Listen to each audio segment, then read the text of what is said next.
8,000 merchant vessels destroyed, tens of thousands of people killed.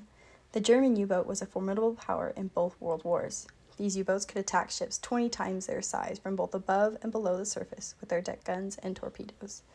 Germany developed a fleet of 20 sophisticated submarines in World War I, utilizing these boats to nearly bring Britain to its knees. However, they were hesitant to use this great power.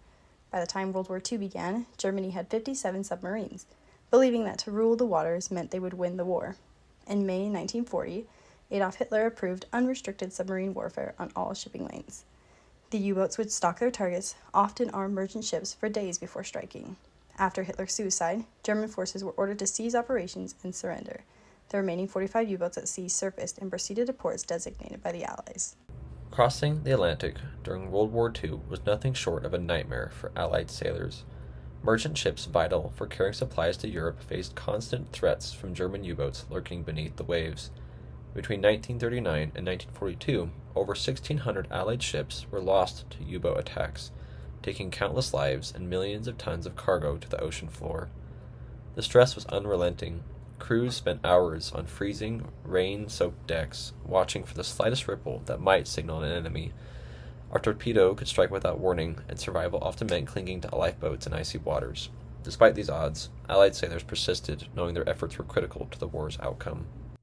These efforts occurred along key shipping lanes shown here, the primary target of the swift and elusive U-boats, which conducted hit-and-run strikes before disappearing. Few U-boats were sunk during this campaign, but Allied commanders adapted by exploiting their vulnerability during refueling and relying on groundbreaking code breakers to track their movements, creating the first comprehensive anti-submarine tactics. Captain Daniel Gallery, shown here, described U-boats as highly engineered and dangerous, emphasizing the advanced tactics required to overcome their sophisticated defenses. He later applied these tactics to lead his crew in the historic capture of the U-505, as seen here with Gallery standing on its sail, who remarked on how this was a rare and historic event due to the formidable natures of the U-boats. The U-boat campaign was a cornerstone of the Axis strategy to cut Britain off from its vital supplies, especially from America's resources. Early on, the U-boats were very effective, as merchant ships struggled through dangerous waters, as mentioned earlier.